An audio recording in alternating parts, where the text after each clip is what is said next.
Fantastic, fantastic, fantastic. Welcome back. And now it's time to talk pure politics. That is on IO Politics. Today is Monday, the 4th of October. Going back, my goodness, a month back. 4th of October 2021.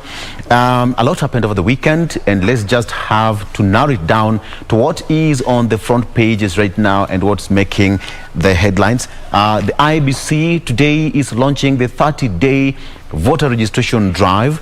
And for the record, if you have not registered as a voter, then you have another opportunity for you to exercise and take that vital document. Remember, election is just but around the corner, so you will decide your fate. You know, people say that, I don't like so-and-so, but you just contribute to that kind of debate later on after an election. So to help me dissect that is Kariara, Muthiora, who is the presidential candidate again, the presidential candidate of TGN party, is joining me in studio again. Karibu sana. Nashukuru. It's been a fantastic weekend. You are a football fan. Yes, I am. Yes. And there was an array of results. Any that you would want to imagine. Which did you support in the first place? Well, I support Gor Mahia football locally, club. Yes. And that's where it ends. There isn't enough time to support for Manchester clubs United. Abroad, yeah. Because we have clubs starting from the lowest level. Yeah. Which is where I actually started my professional career in football. But he's also a football player. I'm quite busy with the grassroots soccer programs. Right. Yeah. Okay. Arsenal and Gor Mahia locally. Yes. So again, welcome to the program. A lot is happening. We look at the front page of the Star here. Chebukati angered by directive on foreign cash. Before we get into that, you had a meeting around 2-3 days ago with other stakeholders and other like-minded people, trying to map out the whole issue and how you're going to run to 2022 presidential election and the general election. If you don't mind, what was the meeting all about and what's the gist of the whole meeting? Well, I would actually like for you to refer to that group as progressive political actors. Progressive political actors. Yes. Okay. These are people who believe that a different Kenya is possible, and we've had deliberations before. We did not start when we met last week on Friday. Actually, we were just finishing up on the final touches before the final launch. The banner of these progressive voices is Muungano wa Wazalendo. And in that group, we have Professor Kivuda Kibwana. Yes. We have Dr. Muhisa Kitui. The co-convener is former Chief Justice Willie Mutunga. And we have party leaders represented in the top echelons. Party leader of UGM party, party leader of Muungano party, party leader of Ukweli party. So all these progressive political actors in the Kenyan scene have seen it necessary to come together to provide alternative leadership, because that's what has been missing so far. The baronial regime we've had has had a way to perpetuate itself by masking out everyone else. So we're saying Kenya is not just about them. Kenya is about, first and foremost, the people, that common mwananchi. And we are coming out to give them a voice and an option. And very soon we'll be doing a launch. As a matter of fact, next weekend we'll be joining the UGM party in planting 100,000 trees in Trans Nzoia. So we are not just meeting in boardrooms, we're engaging Kenyans out there and telling them that there's an alternative. All right. Do not be funneled into that path that has led us to where we are. Yes. Fantastic. Okay. I hope I'll be part of that exercise. 100,000 trees in Trans Nzoia. Yes, and you're welcome. And we are urging all Kenyans who can on that day, which happens to be on the 10th of this October. Month. It's a Sunday. Okay. and a holiday at the same time. All right. So if you're in Trans Nzoia, planting a tree is good. On 10th of October, particular area in Trans Nzoia? Well, it's actually a large-scale thing. We are targeting the whole county, okay, but we'll start at specific positions, and communications to this effect will be shared out widely. But wherever you will be, if you're not able to join us in Trans Nzoia, absolutely, go out there. Okay, so if you're in Trans Nzoia on that particular day, on 10th of October, they will be in Trans Nzoia for tree planting exercise. Very important. Go out there and make a mark. Okay, so let's get into the story. IEBC says that they don't have money, and today the mass voter registration kicks off today. What do you make of that? I would call that sabotage by the executive, because IEBC laid out their plans in good time. Yes. And requested for funds to be disbursed in a timely fashion. To begin with, their budget of 40.9 billion was declared as one that Treasury cannot raise, that what they can raise and disburse to IEBC is 26.4. Yes. That's a deficit of 14 billion. You can imagine a 36% deficit. That's a big deal. Now, that aside, there is the fact that funds are not released on time so that IEBC can take care of what needs to be taken care of. So I am with the chairman on this, because at the end of the day, elections are a big deal in Kenya. And if they're bungled up, then we are putting the future of this nation in jeopardy. I pray that these funds will be disbursed, because every other time we see government programs being carried out without complaint, the ones that matter to those who are in charge. IEBC should be funded in a timely fashion. That's my take, because elections are a big deal in Kenya, and we cannot afford to do things that will give the Commission an opportunity to make an excuse that we were not able to deliver free, fair and credible elections because funds were not disbursed to us on time, and even what was disbursed to us was not sufficient. IEBC must be allowed to function without making excuses. That's how they are going to inspire confidence in the Kenyan people. And I hope that by the end of this week, everything that would facilitate IEBC to do their job unhindered is done. But apparently Kenya's election is one of the most expensive in the world, having in mind that we have got so many slots and positions to actually they to say fill. It's second most expensive in the world. That's heartbreaking. But how we got there is we've bungled up elections before. We have politicians who never lose. When you do not win, you say you were rigged out. So it's we, the Kenyan people, who have made our elections that expensive because we operate on a trust deficit. We need to be a nation with people of integrity. We need to allow institutions to function. We need to strengthen structures and believe in the outcomes that these institutions give to us. And should people mess up, they should be held to account.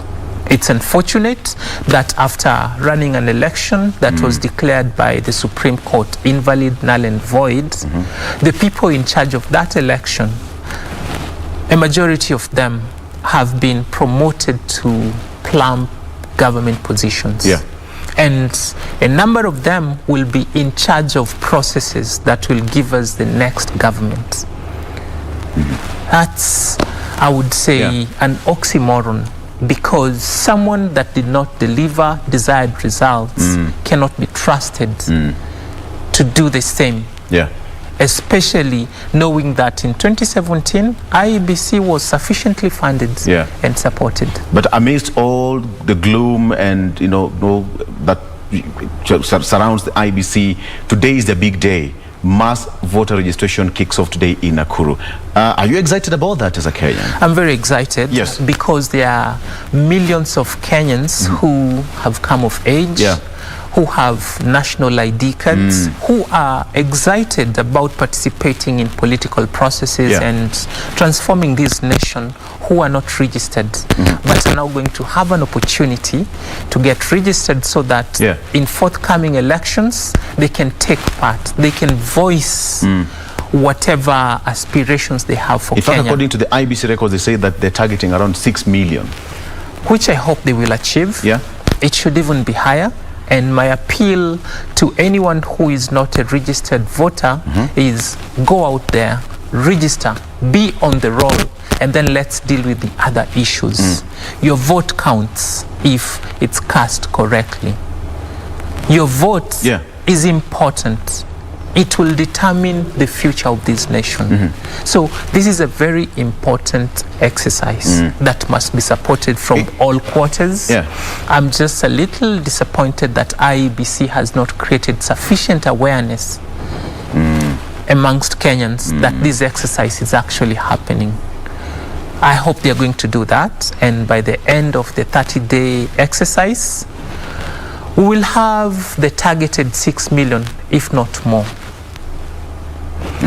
And that aside, Victor, I hope after the mass voter registration exercise, there's going to be a cleanup process so that the deceased voters who have not been expunged from the register, that will happen.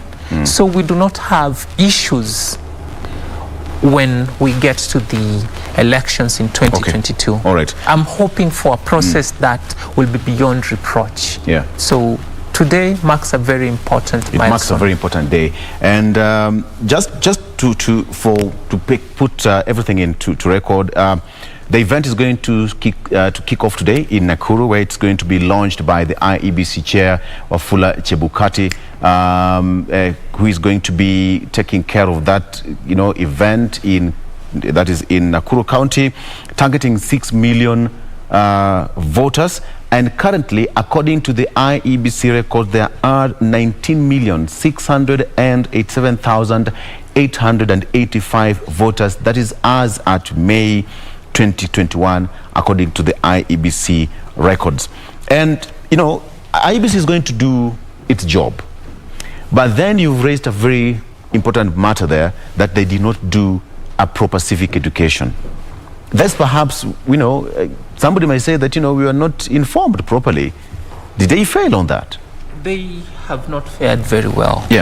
I'm part of a smaller organizing committee, and we've been pushing for IEBC to get out there, have people understand what the electoral process is, engage with it, and they have not fared very well.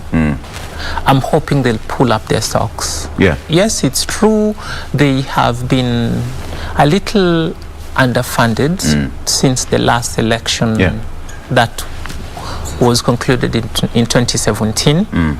That may have hindered the rollout of their programs.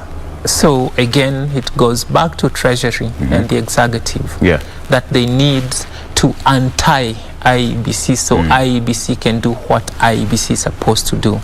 Civic and political education is very important.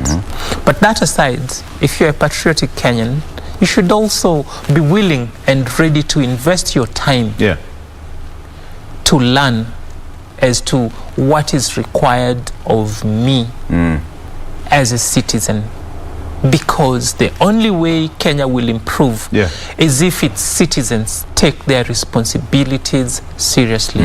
Yes, we enjoy all the rights and freedoms, but there are also responsibilities, and that includes taking part in the political process, especially that delivers the leaders we have. Because the big question is, we may be getting into a mass voter registration exercise and heading into an election, but are we going to get the leaders that we deserve, or are we going to get the leaders that we need? That is the biggest concern, because as a leader, let me ask you that question. Are we? Well, we've been trying to conduct our own political education amongst Kenyans. We have not been able to go as far as we would have wished. But the people we have reached out to have had that light bulb moment where they realize that, by the way, we've been going about this the wrong way. Yeah. Especially on matters such as voter bribery. And the fact that Kenyans have been made to believe that politicians are the antidote to each and every of their problems, including domestic problems. So I'm hoping that other actors in the scene will continue to conduct this political and civic education so that Kenyans know that leaders are supposed to make policy that creates an environment that enables for jobs creation, businesses to thrive, and matters that uplift the dignity of the people. So once Kenyans understand that, when they go to cast that ballot, they will not be inclined to vote for the tribal chiefs. Rather, they will look for the essence, quality, and value of a leader, and thereby will end up with leaders that we need, who will transform this nation, rather than leaders that we deserve. Because as a nation, we've not fared very well when it comes to matters of being people who are upright. Kenyans are, and I don't mean all Kenyans, but a majority of Kenyans are in the habit of cutting corners, getting involved in corrupt deals, and believing that you can sleep poor one day and wake up rich the next day.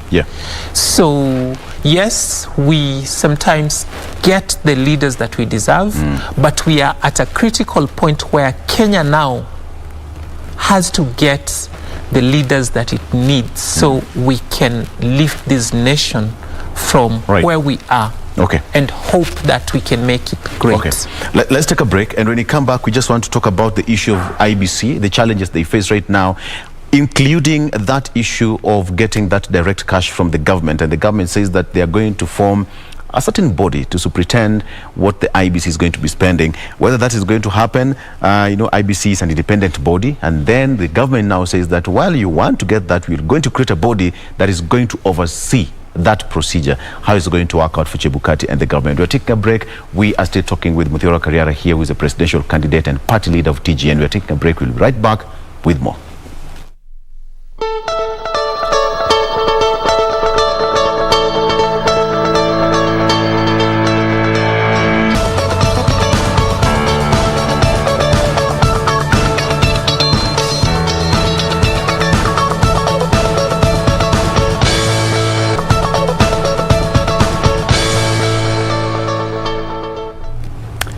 Welcome back, and Ion Politics is still on. With me in studio is Muthiora Kariara, still talking about Ion Politics, and with a special focus to IEBC's event today. And just to inform you that if you've not registered as a voter, go out there and make sure that you make your voice heard. All right, so let's talk about the challenges that IEBC is facing right now. We know a couple of months ago, they had issues of, a fully fledged in the body. There were, spaces which were left vacant, but later on they were filled, and now it's a fully, stocked body to run an election. But then now the issue of funding is now coming into play. The government now says that, okay, fine, you're going to get money from foreign aid, but then we are going to create a body there. They call it a prefect body to go and negotiate on behalf of IEBC. And this perhaps going to bring a lot of tension between the state and IEBC. Well, this micromanaging is unnecessary, but it's a habit we've seen with the current government. You remember there was even a process, the BBI process, where they wanted to introduce an ombudsman to oversee the judiciary. So it's a tendency by these baronial states that we have to have a hold on every sector that they can. IEBC is an independent body, and in case people are forgetting, the I stands for independent, which means the executive does not have a role in determining how IEBC carries out its duties. But that is just on paper. It should be in practice. Our constitution, as they say, should be implemented both in letter and in spirit. Yeah. So I expect that there is going to be serious fight back on this matter. IEBC needs to remain independent. We just mentioned that in the forthcoming general elections, IEBC has a budget deficit of about 36%. They have to bridge that gap somehow. And if that money is not going to come from Treasury, then they should be allowed to get it from other development partners, which is the foreign bodies that they now want to have a prefect on. I'll take you back to the unveiling of the new commissioners that happened at a posh hotel in Mombasa, White Sands. Yes, there was uproar amongst Kenyans asking why IEBC is spending Kenyans taxpayers' money in that kind of way when they have a headquarters in Nairobi that they could have used for the function. But the function that happened in Mombasa was actually donor funded. No taxpayers' money was involved in that process. So if we did not have these developmental partners, there are things that IEBC would not be able to take care of. Now, if you're going to get involved in that chain, and as we know, the government has a tendency to create bureaucracies that take away efficiency. Yes. Then you should be pushed out by all means. I am opposed to the move. I hope that our members of parliament are going to take this seriously and prevail upon those supporting this idea to find something else to do. There is a lot of work to be done in Kenya. So getting a prefect over IEBC is not a good idea. You have seen in the past that parliamentary committees have called on the commissioners to come and explain things in parliament. That's how you handle an independent body. So it's not that we do not have some kind of oversight over IEBC. We do. But then there are these busy bodies who want to be in charge of the whole electoral process. Perhaps IEBC currently, it's not something new. Remember the Kivitu-led team? You know, they still had issues with the government. What is this issue with IEBC and electoral bodies with the government every single electoral year? It's just about power, that every politician wants power. Even the TGN party, so as to transform this nation, must first acquire power. And how you get power in a democratic country like Kenya is through an election. So you have to be in control, if you can, of the body that counts the votes, of the body that will eventually declare you a winner. So I will say this is just a power grab in the making and should be fought by all means. Are Kenyans motivated to go out there and get their votes? Because IEBC is now targeting 6 million people at the end of the exercise. I have met lots of young Kenyans who are excited about participating in the electoral process and not just the voting itself. I'm not sure that the 6 million voters target will be met, but I'm hoping it will be. We, as new entrants in the race, are counting on these new voters very much. And yes, there is some enthusiasm. I'm hoping that IEBC will create a buzz. I'm glad lots of leaders are out there with posters and messages urging people who haven't registered to do so. So yes, Victor, this process is going to gain traction. People are going to register, and I'm hoping that we'll have more than just the 6 million voters, because those who have participated in elections before, I will say, have let this nation down by voting along tribal lines. So Kenya's hope could lie in these new voters. And 6 million is such a significant And a majority, number. according to their record, are the youth, people who, you know, attain the age of 18 and above. That is a big number. And that perhaps what politicians are now banking on, the majority, the youth, who are going to take their vote for the first time. And I will tell you, the politicians mostly interested in these new voters is not the old crop.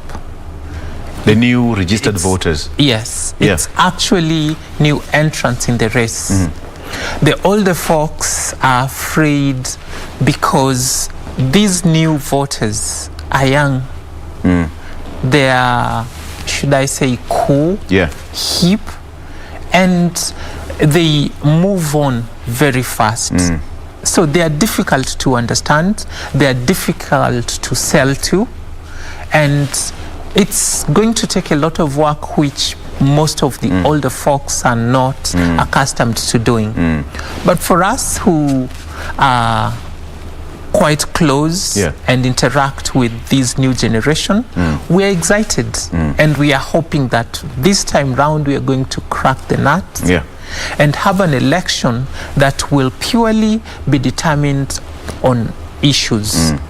And not just issues, but then people who know that elections actually determine the future of a nation. This is our future. We must take it seriously. If we joke like we did in the past election, the result will be the same. Maybe worse, because Kenya is already in a hole. So what's going to happen is we'll keep digging, when in fact we should stop digging and find ways to come out of this hole. So our future is in our hands. If you're registered as a voter, tell those who haven't the benefits of taking part in that process. Because in as much as things may not change instantly, back in the day, with hindsight, you will tell people, I participated, I did my part. It's very wrong to have never ventured and then want to point fingers when the fate was determined by others.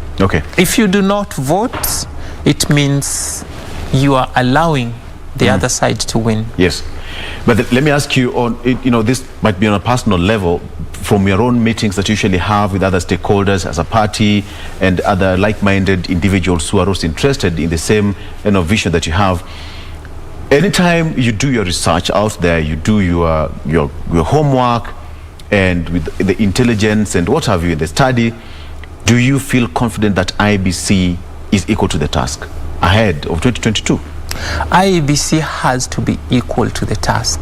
I have my reservations because we have a chairman who was in charge in 2017 when the election was declared as invalid, null and void.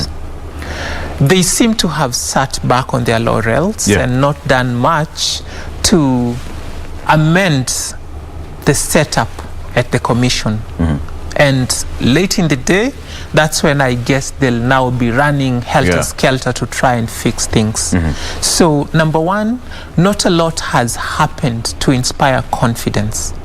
But then IEBC is all we have. If we are going to have elections in 2022, IEBC will be in charge. So we have to strengthen and defend this commission and ensure that it has all it requires to deliver free, fair, and credible elections. Now, that said, let's hope the new commissioners that joined IEBC will infuse new ideas, will be bold, will be courageous, and that whatever action they will take, they will do it on behalf of the Kenyan people. We are at a critical juncture in our history where patriots must rise above all these other things that divide us. We must believe that free, fair, and credible elections are possible. We must improve from just thinking that IEBC can handle MCA elections. MPs elections. Yeah. Because usually people think IEBC does a good job at those levels. Where it fails is at the national level. So yes, I have reservations, but I believe that we have time to improve on the process. McHugh, we are not exactly where we were in 2017. There are a few own goals that IEBC scores from time to time. Exactly. Like we saw, there are these new guidelines that they are trying to have to be implemented in 2022, for which they did not do proper public participation. I'm hoping they are not going to go against the law. So that, like we had in 2017, we see a case where IEBC will be dragged through the court process between now and when the elections will be declared. So things will change. And look. And things will get better, Victor. Exactly. And we must believe in our commission, because it's all we have. And it has to deliver. And I would urge for people to invest a bit of time to understand the process. Like, for instance, Kenyans are asking, why is it that I have registered to get an ID? Why do I have to go and register as a voter again? When whatever details that are needed, the government already has. But then this is not IEBC's making. It's the way our law is set. IEBC cannot decide that. But perhaps voter registration and civic education is being given a wide berth. That's why most people do not understand. The millennials right now do not even understand the reason and the need of waking up at 4 a.m. to go and queue and just have your vote cast and stand up to be counted.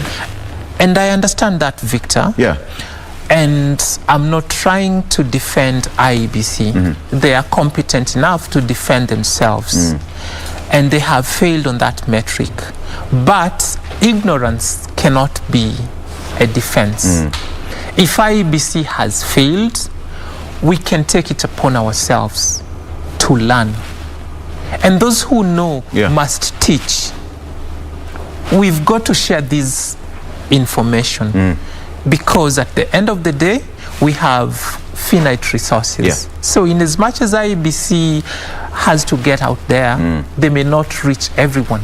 So we, patriots of Kenya, must go out of our way to know that as I have these rights and freedoms, but I also have these responsibilities. And in order to exercise my freedoms, I need to do A, B, C, D, and stuff like that. Okay, look, we all know what happened in 2017. The election was nullified on the basis of technicality. And part of the ruling was that the correct procedure was not followed. The correct electoral procedure was not followed. That resulted to, electoral malpractice, and that's why the election, the presidential election was nullified on technicality. Perhaps IEBC, somebody might argue that have learned their lesson from that point moving forward? I'm not sure they have. To date, have the servers ever been opened? We can't say. Perhaps does, or maybe not. But the courts say that those servers needed to be made accessible. So I can confidently say that IEBC has learned from that experience. What I'm sure of, because I have interacted with members who make decisions, the key policy makers there, is that there is going to be an improvement and they will endeavor to do their best. But holistically, there are things they should have fixed that have not been fixed, which is why we see them making mistakes as recently as when they went into a confrontation with Parliament with regard to gazetting those elections guidelines. And then Parliament says there is a process you did not follow that you're supposed to follow. So I can't quite say that they have learned. I just know they have to do better, and we will push them and support them to do better. The issue of funding, we still have to go back there. assume that the government doesn't release the remaining deficit, that is 14 point something billion. So what would happen come 2022? We will have to do with what we have got. Yeah. IEBC cannot lift their hands. And now this calls for creativity. Exactly, and innovation. Yes. IEBC cannot lift its hands and say, look, we were not given the funds we needed, so we are not going to have elections. And by the way, the budget that IEBC has given is slightly less compared to what was spent in 2017. Okay. In the repeat election alone, IEBC, I believe, spent 12 billion for just that presidential election. But before then, their budget was 49 billion. Yeah. Right now, they are looking for 40.6, I believe. So if 40.9. if they have 40.9. Right. If they have cuts on their budget, it means there are still areas that they can shed off some costs and deliver cheaper elections. Yeah. So they will have to be creative, they will have to innovate, and besides that, they will have to conduct proper civic education so that Kenyans understand what IEBC is doing. And perhaps that is what is lacking. Yes, which will inspire confidence so that the trust deficit that exists will be reduced. Now, here is something we need to ask ourselves. Our voting is manual. Yeah. Why do we have so much trust and investment in technology? Why do we put all our attention on results transmission when in fact our law says the presidential results or other results for that matter, once declared at the polling station, it's final. It's final. Our obsession with vendor-driven procurement is the one thing we need to address, because that's what makes our elections as expensive as they are. So we are headed into a spot where IEBC may have to be creative, may have to innovate, may have to find new ways of doing things. Because if they don't, then the trust deficit that we can bridge at this point will grow bigger.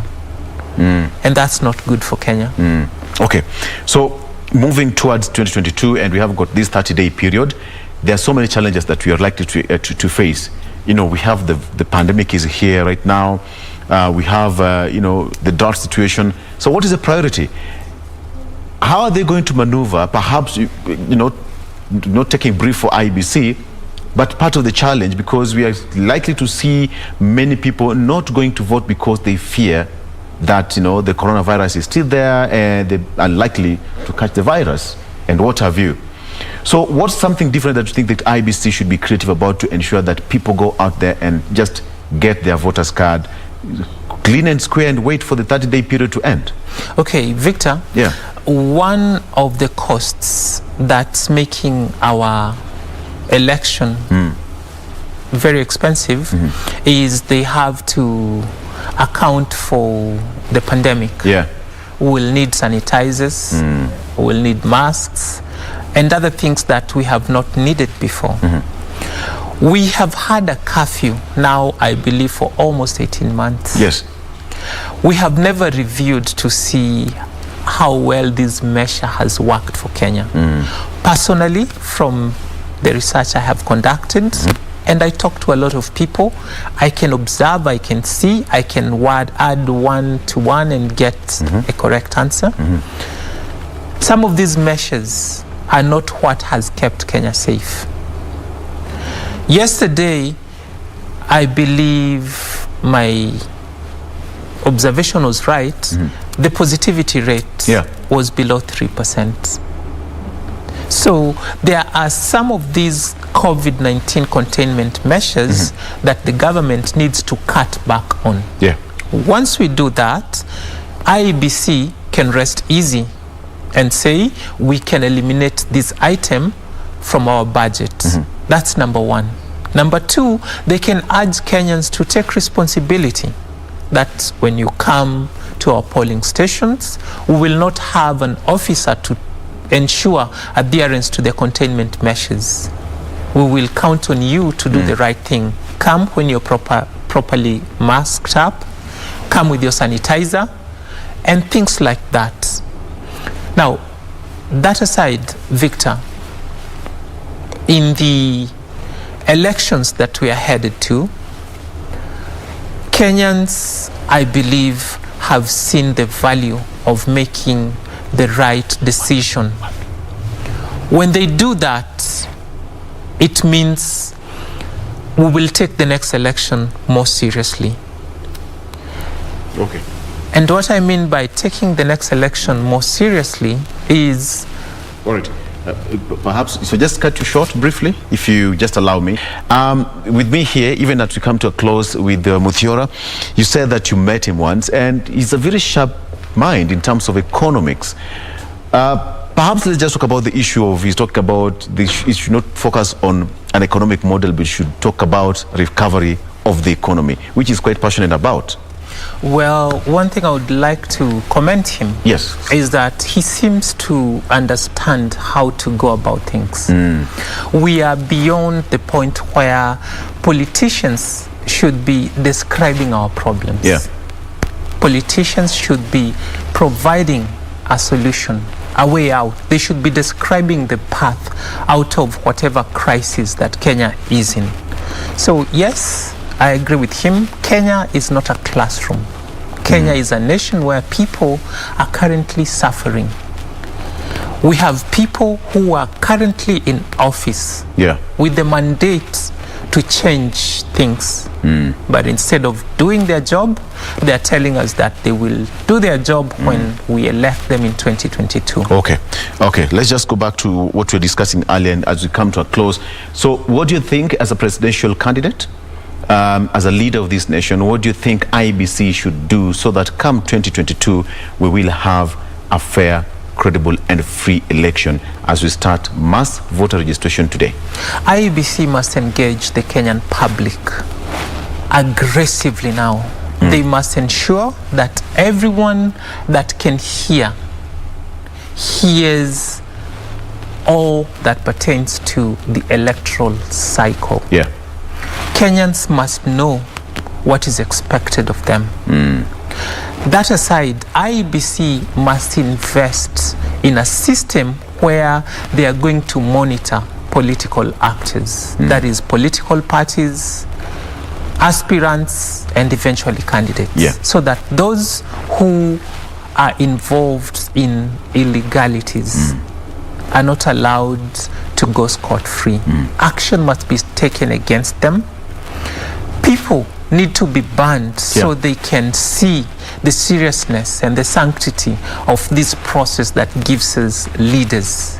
Because a nation must have stewards, and these stewards come out of elections. So we cannot just play with this process where I will today incite people and tomorrow go to church and act holy and pontificate.